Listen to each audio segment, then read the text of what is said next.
Hello students, आज हम discuss करेंगे चैप्टर नंबर 5 का बी पार्ट, जिसमें हम पढ़ेंगे density, relative density and it measurement by Archimedes principle. तो हम स्टार्ट करते हैं डेंसिटी से। देखिए, डेंसिटी होती क्या है, तो हम इसको एक एग्जाम्पल की हेल्प से समझेंगे। मान लो कि मैं इक्वल वॉल्यूम की या सेम वॉल्यूम का एक वुड का पीस ले लिया और एक आयरन का। दोनों की वॉल्यूम क्या है? सेम।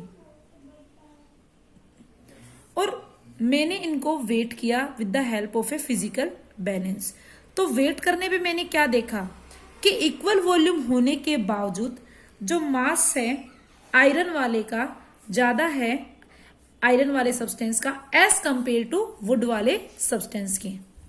अब ऐसा क्यों हुआ या ऐसा क्या हुआ कि अभी भी जबकि सेम वॉल्यूम के है, आयरन वाले सब्सटेंस का मास ज्यादा है एज कंपेयर टू वुड? क्योंकि जो बेटा आपको पता है कोई भी सब्सटेंस किसके है, मॉलिक्यूल्स या एटम से बना, आप कह सकते हो। हम कह सकते हैं जो पार्टिकल्स हैं आयरन के वो क्या हैं, बहुत ही क्लोजली पैक्ड है as compare to particles of wood. आपने 3 स्टेट्स ऑफ तो यहां पे हम क्या कह सकते हैं, आप कहते हो that density of iron is greater than would, or you can say that iron is denser than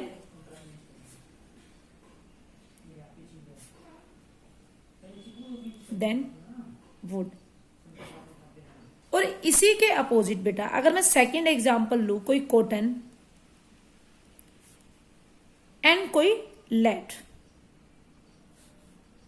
हमने या मान लो कि 1 kg कॉटन ले ली और 1 kg क्या ले लिया, लेड ले लिया।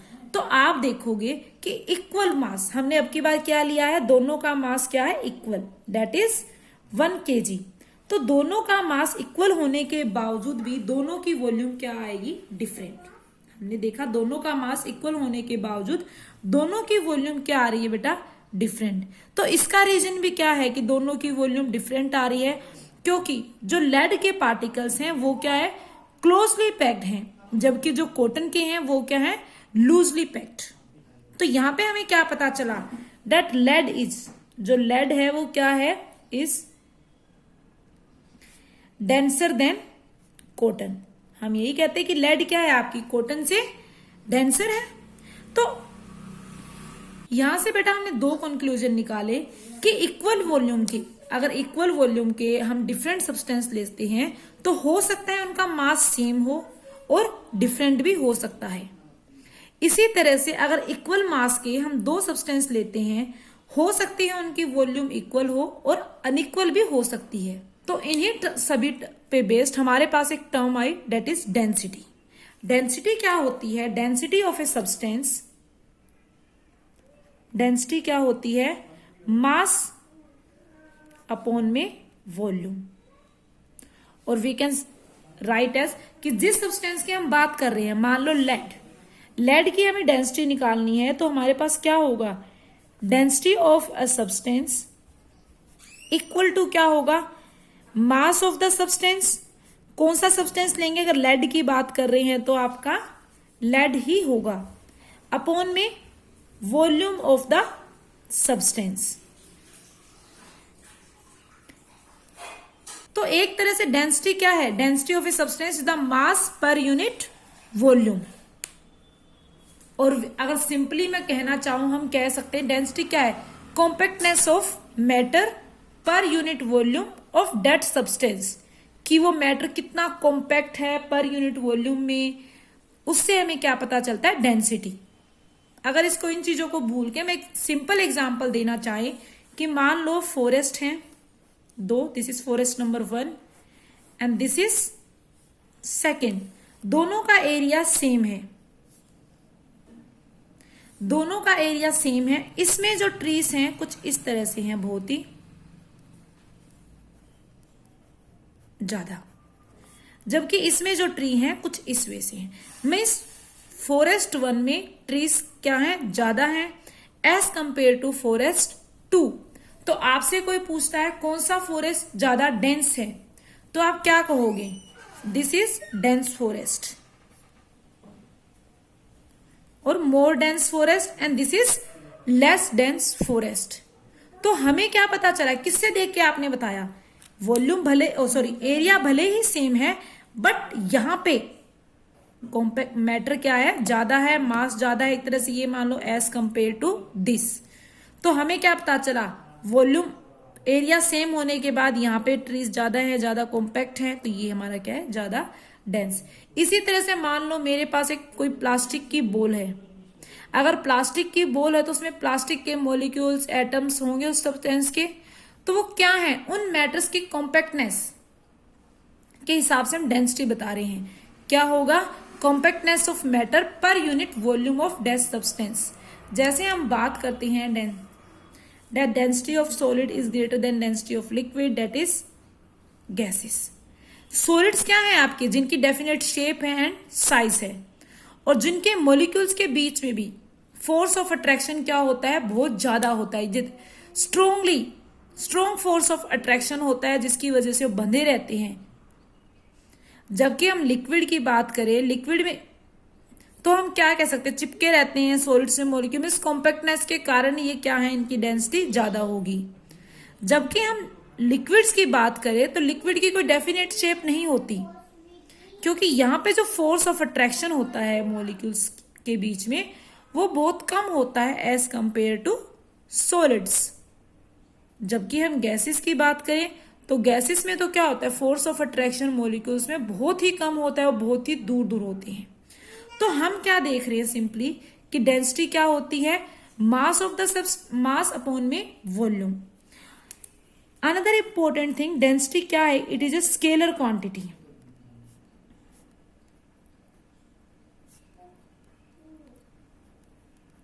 ये क्या होगी, एक स्केलर क्वांटिटी होगी, क्योंकि आप देख सकते हो यहाँ पे कोई डायरेक्शन नहीं है, सिर्फ मास और वॉल्यूम, मास पर यूनिट वॉल्यूम क्या होता है, डेंसिटी, कोई भी डायरेक्शन नहीं है, डायरेक्शन डिफाइंड नहीं है, so it is a scalar quantity. बेटा डेंसिटी को हम रिप्रेजेंट करने के लिए हम क्या यूज करते हैं,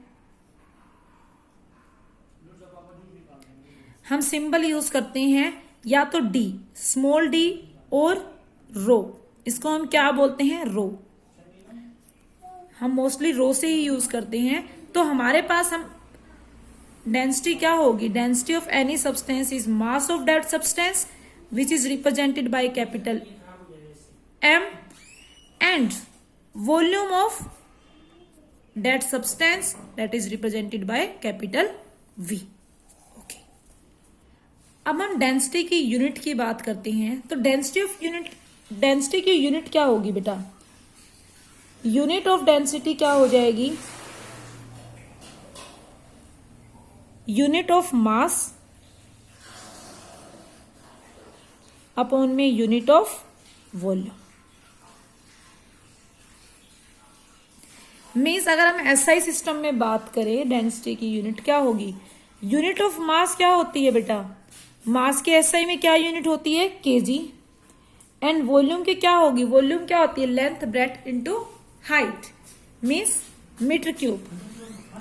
तो डेंसिटी की यूनिट क्या हो जाएगी, SI unit of density is kg per cubic metre. I repeat, kg per cubic metre. अगर हम सीजीएस सिस्टम की बात करते हैं तो सीजीएस में इसकी यूनिट क्या होगी, सीजीएस में मास की यूनिट क्या होती है, ग्राम, एंड वॉल्यूम क्या होगा, सेंटीमीटर में लेते हैं हम, लेंथ ब्रेड्थ सेंटीमीटर क्यूब। तो हम क्या लिख सकते हैं इसके, ग्राम पर क्यूबिक सेंटीमीटर और ग्राम पर सेंटीमीटर क्यूब। ओके बेटा, अगर हम relationship between SI and CGS unit देखना चाहें तो क्या होगा, अगर हम 1 एसआई में ने 1 केजी पर क्यूबिक मीटर, तो आपको पता है हम इसको क्या लिख सकते हैं, 1 केजी अपॉन में 1 मीटर का क्यूब, नीचे आ जाएगा ये। तो 1 केजी इक्वल टू कितने ग्राम होता है बेटा, 1 केजी इक्वल टू 1000 ग्राम, अगर हम सीजीएस में देखना चाहते रिलेशन दोनों में। और 1 मीटर इक्वल टू क्या होता है, 100 सेंटीमीटर। आई थिंक ये सबको पता है that 1 KG equal to 1000 gram and 1 metre equal to 100 centimetre. इसका क्या है, क्यूब है, तो क्या आ जाएगा, क्यूब। तो आप इसको सोल्व करोगे दिस, यहां पे कितने आ जाएंगे नीचे, मैं लिखना चाहूं तो बेटा क्या आ जाएगा 1000 ग्राम अपॉन में 100 ये हो जाएगा। कैंसिल आउट हो रहे, जो कैंसिल आउट कर दो, मेरे पास क्या बचता है दिस वन, मीन्स मेरे पास क्या बचेगा 1 अपॉन में 1000 ग्राम पर सेंटीमीटर क्यूब, इसके इक्वल होगा। मीन्स मैं इसको क्या लिख सकती हूँ बेटा 1 अपॉन में 10⁻³ ग्राम पर सेंटीमीटर क्यूब, मीन्स 10⁻³ ग्राम पर क्यूबिक सेंटीमीटर। मीन्स आप इजिली कह सकते हो डेट 1 kg पर सेंटीमीटर क्यूब किसके इक्वल होगा 10⁻³ ग्राम पर सेंटीमीटर क्यूबिक। तो आपको जहां पे भी चेंज करना हो इजिली कर सकते हो। या फिर मैं ये देखना चाहती हूं डेट 1 ग्राम पर centimetre cube equal to how much KG पर सेंटीमीटर क्यूब, तो ये कहां चला जाएगा नीचे, तो ऊपर जाके कितना हो जाएगा 1000 kg पर मीटर क्यूब। ओके, जैसे बेटा ये क्या कहना चाह रहा है, डेंसिटी किसकी ज्यादा है किसकी कम है। मान लो मेरे पास क्या है, अगर डेंसिटी ऑफ मैं आयरन की बात करूं, मेरे पास आयरन का कोई क्यूबॉइड है, इस वे से अगर जनरली हम समझें कोई क्यूबॉइड टाइप है जिसकी क्या है कुछ लेंथ है, ब्रेथ है और हाइट है, दिस इज ऑफ आयरन। तो इसके कुछ मान लो तीनों क्या हैं 2, ये ले लो 3, 2, 1, इसका क्या आएगा मास होगा कुछ। तो हम अगर इसकी डेंसिटी निकालते हैं क्या होगा, जो आयरन का मास दिया है वो इसके तीनों की मल्टीप्लाई वॉल्यूम। अगर इसी वॉल्यूम का मीन्स बिल्कुल इसी वॉल्यूम का हम एक और क्यूबॉइड लें जिसकी वॉल्यूम क्या है सेम है, ये आयरन का था, and another one is of wood और we can say that any liquid, और वुड मान लो आप वुड का है। तो हम अगर डेंसिटी देखते हैं वॉल्यूम सेम होने के बावजूद भी, मान लो डेंसिटी कितनी है इसकी 3 × 2 6 × 1 6, मास मान लो इसका क्या दिया हुआ है हमें 6, और ये कितना दिया है मास 9 kg। तो हमारे पास क्या आ जाएगा 3/2 kg पर सेंटीमीटर क्यूब। अगर हमें वुड का देखो सेम वॉल्यूम में बेटा, तो हमारा मास कितना मिलेगा मान लो 5। तो हम क्या देख रहे हैं डेंसिटी सेम वॉल्यूम होने के बावजूद इसकी डेंसिटी कम आ रही है वुड की as compare to this. Means हम क्या कह सकते हैं बेटा कि यहाँ पे जो आपके मॉलिक्यूल्स हैं वो क्या है क्लोजली पैक्ड है as compare to this one, या फिर हम क्या कह सकते हैं एज कंपेयर टू वुड ज्यादा क्लोजली पैक्ड है, means force of intermolecular force of attraction इसमें ज्यादा है। Okay, next is relative density. Relative density में बेटा हम क्या करते हैं किन्हीं भी दो चीजों की डेंसिटी को हम क्या करते हैं रिलेट करते हैं। जैसे नाम से ही पता चल रहा है रिलेटिव मीन्स किन्हीं भी दो चीजों की डेंसिटी को हम क्या करते हैं इसमें रिलेट करते हैं। जैसे हम एक वर्ड देखते हैं आपका रिलेशन। रिलेशन मीन्स क्या है कि अपना रिश्तेदार, मीन्स किसी रिलेशन में लगते हैं अपने, मीन्स वो आपसे उनका कुछ ना कुछ रिलेशन है। इसी तरह से हम यहाँ पे भी क्या देखते हैं कि दो डेंसिटी को आपस में रिलेट करेंगे कि उनके बीच में क्या रिलेशन है, जिसमें आपके पहली डेंसिटी क्या होगी जो आपके पास सब्सटेंस है, पहली डेंसिटी क्या होगी जो आपके पास सब्सटेंस है उसकी डेंसिटी, और दूसरी क्या होती है पानी की डेंसिटी। इन दोनों का हम रिलेशन देखते हैं। तो we can say that relative density is the ratio of density of substance to the density of water. Relative density क्या है ratio of density of substance to the density of water, or we can say that relative density of a substance is the ratio of density of that substance to the density of water at 4 degree Celsius. बेटा ये चीज याद रखना, जब हम density of water ले रहे हैं वो हमेशा क्या लेंगे, 4 डिग्री सेल्सियस पे ही लेंगे। आपको पता है कि डेंसिटी जो वाटर की होती है 4 डिग्री सेल्सियस पे मैक्सिमम होती है, विच इज इक्वल टू, क्या होती है 4 डिग्री सेल्सियस पे डेंसिटी ऑफ वाटर, 1000 kg पर क्यूबिक मीटर। और हम क्या कह सकते हैं, which is equal to 1 gram पर सेंटीमीटर, 1 ग्राम पर cubic centimetre. This one, this is density of water at 4 degree Celsius.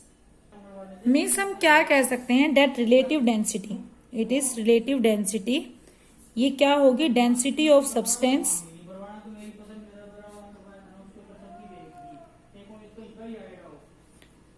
Upon, जिसको डेंसिटी ऑफ सब्सटेंस हम रो एस से लिख देते हैं, अपॉन में डेंसिटी ऑफ वाटर। ये बेटा अंडरस्टूड है, डेंसिटी ऑफ वाटर में जो ले रही हूं it is at 4 degree Celsius, या लिख भी दो एट 4 डिग्री सेल्सियस। तो हम क्या कह सकते हैं, रिलेटिव डेंसिटी क्या होगी, डेंसिटी ऑफ सब्सटेंस अपॉन में डेंसिटी ऑफ वाटर। इसको अनदर वे से भी हम लिख सकते हैं बेटा, अगर हम जो सब्सटेंस, उस सब्सटेंस की वॉल्यूम वाटर की वॉल्यूम से इक्वल हो, या दोनों की वॉल्यूम क्या हो, सेम हो, तो हम क्या लिख सकते हैं, ये फॉर्मूला आपका क्या हो जाएगा। ओके बेटा स्किप कर दो, इसको हम नेक्स्ट में करते हैं। तो ये क्या हो गया आपका, relative density, density of substance upon में डेंसिटी ऑफ वाटर। अब बेटा अगर हम बात करते हैं रिलेटिव डेंसिटी, ये क्या एक प्योरली नंबर है, ये एक प्योर रेशियो है। क्या है, एक रेशियो है डेंसिटी ऑफ सब्सटेंस की डेंसिटी ऑफ वाटर से। तो बेटा ये एक रेशियो है। अगर मैं बात करूं यहाँ पे कि यूनिट क्या होगी, यूनिट आप देखो, कोई भी सब्सटेंस ले रहे हो जिसकी डेंसिटी आप ले रहे हो, मान लो लेड ही ले रहे हो, उसकी भी यूनिट क्या होगी एसआई में, केजी पर मीटर क्यूब। और अगर वाटर है नीचे, उसकी भी डेंसिटी क्या होगी, केजी पर मीटर क्यूब। क्या हो जाएगा, कैंसिल आउट हो जाएंगे और हमें क्या मिलेगा, सिर्फ एक नंबर मिलेगा, प्योर रेशियो है, नंबर मिलेगा, कुछ भी हो सकता है, वो कोई यूनिट नहीं होगी। मीन्स हम ये क्या कहेंगे, रिलेटिव डेंसिटी की कोई भी यूनिट नहीं होती, it has no unit. Next is relative density is also an scalar quantity.